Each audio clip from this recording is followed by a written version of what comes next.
지금 월가와 전 세계 금융시장에서는 우리가 상상하는 것보다 훨씬 더 거대한 지각 변동이 일어나고 있습니다.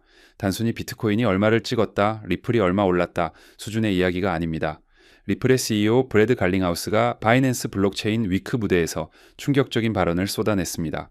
그는 다가오는 2026년이 암호화폐 시장 역사상 가장 거대한 브레이크아웃, 즉 폭발적인 상승의 해가 될 것이라고 단언했습니다. 도대체 무슨 근거로 이런 확신을 가지는 걸까요? 단순히 CEO로서의 희망사항일까요? 아닙니다. 그 뒤에는 연간 일경 7천조 원, 달러로 따지면 12조 5천억 달러를 움직이는 거대한 자금의 흐름이 이미 리플 네트워크로 연결되기 시작했다는 명확한 데이터가 있습니다. 오늘은 브래드 갈링하우스의 연설과 차기 SEC 위원장으로 거론되는 폴 애킨스의 인터뷰를 낱낱이 분석해서 왜 지금이 여러분의 인생을 바꿀 수 있는 마지막 기회인지 그 논리적인 근거를 완벽하게 증명해 드리겠습니다. 먼저 브래드 갈링하우스의 이야기부터 시작해보죠. 그는 이번 바이낸스 블록체인 위크에서 지난 몇 년을 통틀어 지금처럼 낙관적인 적이 없었다라고 고백했습니다. 시장에는 여전히 등락이 있고 투자자들은 하루하루 가격 변동에 일희일비하지만 CEO가 바라보는 뷰는 완전히 다릅니다. 그는 지금 시장이 단순한 기대감이 아니라 거스를 수 없는 매크로 순풍을 탔다고 보고 있는 건데요. 사람들이 위험 자산에 투자하는 리스크 온 모드와 시장의 불확실성이 해소되는 순간이 맞물리면서 2026년은 크립토 시장 전체가 한 번도 가보지 못한 영역으로 진입하는 원년이 될 것이라는 겁니다. 이게 단순히 차트를 보고 하는 얘기가 아닙니다. 그것이 경제의 흐름, 그리고 뒤이어 설명드릴 규제 환경의 변화가 완벽하게 맞아떨어지고 있기 때문이죠. 가장 결정적인 요인은 바로 미국입니다. 사실 지난 4, 5년 동안 미국은 암호화폐 시장에 대해 가장 적대적인 국가 중 하나였습니다. 전 세계 GDP의 22%를 차지하는 세계 최대 경제 대국이 문을 걸어 잠그고 있으니 시장이 폭발하는 데는 한계가 있었죠. 하지만 브래드 갈링하우스는 이 상황이 극적으로 그리고 아주 빠르게 변하고 있다고 강조합니다. 여러분도 느끼시겠지만 프랭클린 템플턴이나 블랙록 같은 세계 최대 자산 운용사들이 무대 위에 올라와서 암호화폐를 이야기하고 있습니다. 심지어 우리는 절대 코인 같은 건 안 한다 라고 버티던 뱅가드조차 입장을 180도 바꿨습니다.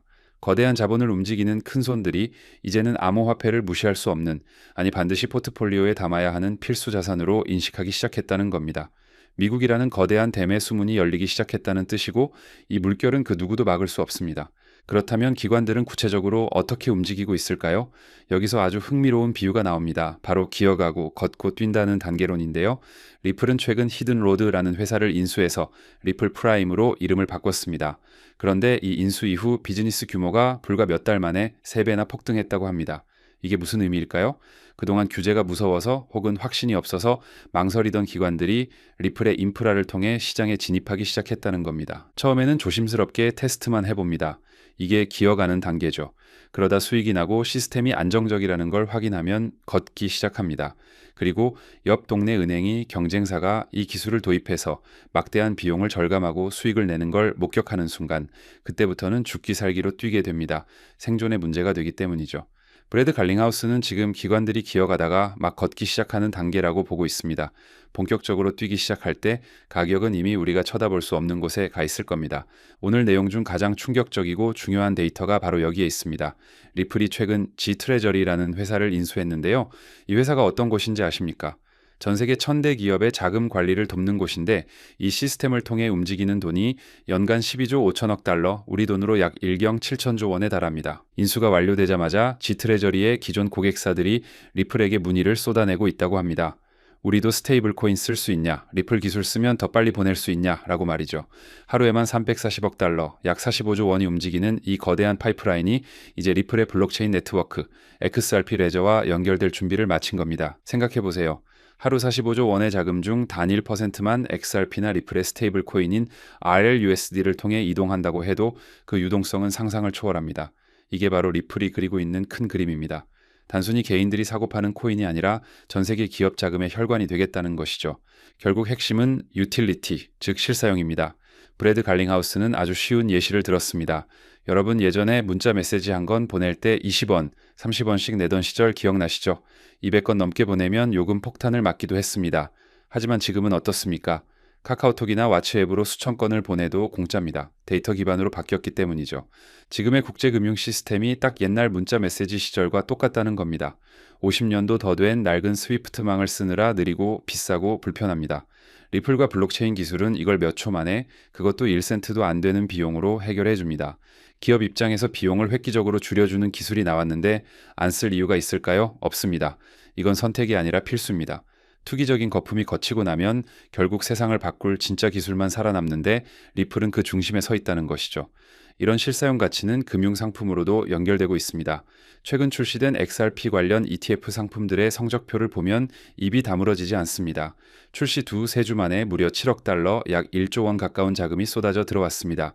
이는 비트코인 ETF를 제외하면 가장 빠른 속도이고 심지어 이더리움보다도 더 빠르게 운용자산 8억 달러를 돌파했습니다. 이게 무엇을 의미할까요? 기관 투자자들 사이에서 XRP에 대한 수요가 엄청나게 억눌려 있었다는 뜻입니다.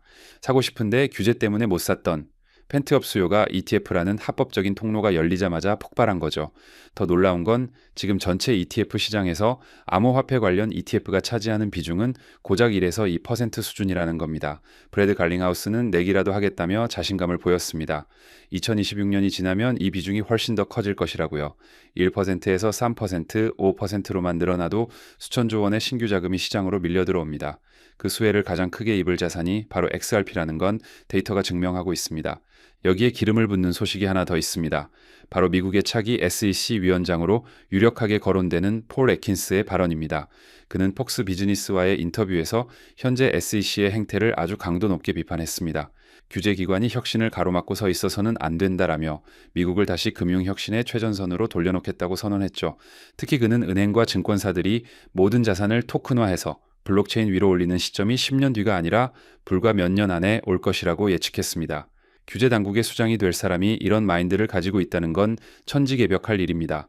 그동안 리플을 괴롭혔던 말도 안 되는 소송과 규제 리스크가 사라지고 오히려 정부가 나서서 어서 이 기술을 쓰세요 라고 장려하는 시대가 오고 있다는 뜻입니다. 재미있는 포인트가 하나 더 있습니다. 암호화폐 시장 전체에 명확한 규제를 부여하는 일명 명확성 법안의 통과가 내년으로 미루어질 가능성이 높다는 소식인데요. 얼핏 보면 악재 같죠? 하지만 분석가들은 이것이 오히려 리플에게는 엄청난 기회라고 말합니다. 왜냐고요?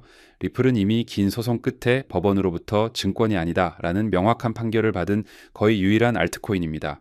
다른 코인들이 우리가 증권인가 아닌가 눈치 보며 벌벌 떨고 있을 때 리플은 이미 면죄부를 쥐고 독주할 수 있는 시간을 벌었다는 겁니다. 법안이 늦어질수록 리플의 독점적 지위는 공고해집니다. 기관들은 불확실한 코인 대신 법적으로 깨끗한 XRP를 선택할 수밖에 없으니까요. 어쩌면 지금의 이 규제 지연 상황은 우리가 XRP를 싼 가격에 모아갈 수 있도록 신이 주신 마지막 기회일지도 모릅니다. 결론을 맺겠습니다. 지금 암호화폐 시장은 전체 자산 규모가 2에서 3조 달러 수준입니다. 하지만 전문가들은 향후 5년에서 10년 내에 이 시장이 50조 달러, 많게는 100조 달러까지 성장할 것으로 보고 있습니다. 모든 자산이 토큰화되고 블록체인 위에서 거래되는 세상이 오면 그 기축 통화 역할을 하는 코인의 가치는 우리가 상상하는 범위를 넘어설 것입니다. 영상 속 전문가는 이렇게 말했습니다. XRP는 세계의 왕이 될 자산 중 하나다. 2026년 브래드 갈링하우스가 예고한 그 대폭발의 해가 다가오고 있습니다. 미국이라는 거대한 시장이 열리고 기관들이 뛰기 시작하고 일경원이 넘는 기업 자금이 흘러들어오고 있습니다. 여러분은 이 거대한 흐름 앞에서 어떤 선택을 하시겠습니까? 오늘 준비한 소식은 여기까지입니다. 오늘 영상 유익하셨다면 구독과 좋아요 한 번씩 부탁드리고요. 저는 다음에 더 좋은 정보와 소식으로 찾아뵙겠습니다. 여러분의 성공적인 투자를 기원합니다. 감사합니다.